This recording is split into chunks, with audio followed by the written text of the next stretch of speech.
There's a lot you don't know.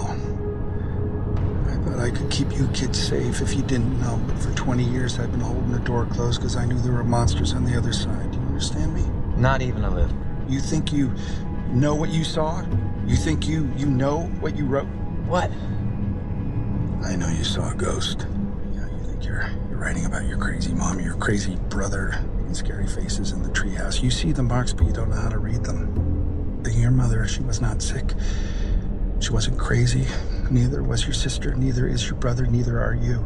Whatever you saw this week, that house is the most dangerous place in the world for all of us.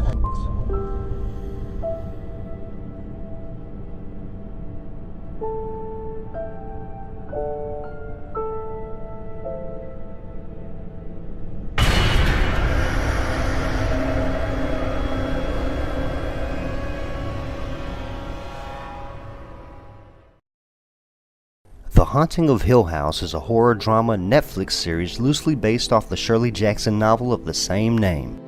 At the helm of the series is writer-director Mike Flanagan, who is best known for making Oculus, Hush, Before I Wake, Gerald's Game, and Ouija Origins of Evil. The story is about a family, the Cranes.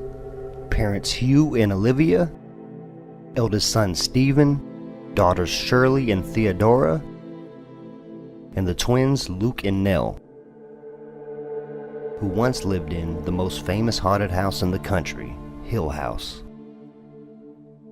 Now as adults, Stephen has become a successful writer by publishing the ghost stories of his siblings, which he doesn't believe at all. Shirley owns a funeral home with her husband and children. Theo is a child therapist who uses a special ability to find out what's really troubling her patients. Luke is a heroin addict who is in rehab and just got his 90-day chip. And Nell was diagnosed with schizophrenia after seeing a lady with a twisted neck for years who wasn't really there. After a tragedy, the family must reunite and dive back into what really happened at Hill House. The story is told non-linear, switching between past and present, much like Flanagan's other project, Oculus. But in this, it feels more fluid. Transitions between younger and older versions of the characters are done in a way that's not as jarring as others. The writing is what stands out in this. It's a family drama with deep conversations about shared trauma, grief, mental illness, love, and death, all wrapped up in a ghost story. Long monologues that sound like they were taken right out of a novel don't sound out of place and build the characters. It's got some twists and jump scares that I didn't see coming at all. And it's not overdone with jump scares, just a few, and the few that it has are done very effectively.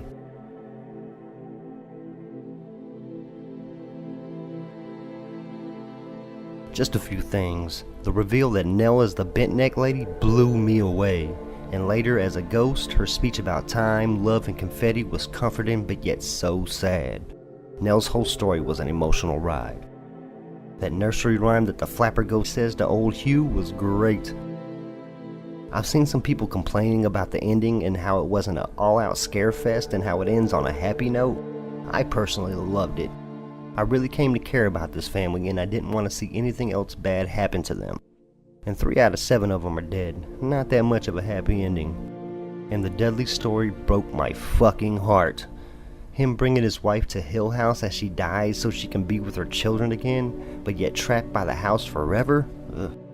Mike Flanagan originally had a different ending where when everyone was at Luke's 2-year sobriety party, they were going to have the red room window behind them. But on the day of shooting, he changed his mind. He had fallen in love with these characters and couldn't do that to them. The more I rewatch and catch things that I didn't notice the first time, the more that I think this is the most well-written show of this year. Mike Flanagan really put a lot of thought and heart into this project, and he executes it flawlessly. With a great cast, set design, and expert cinematography, they tell a wonderfully creepy and sad story that truly surprised me, and continues to. Hill House gets my highest recommendation this year so far.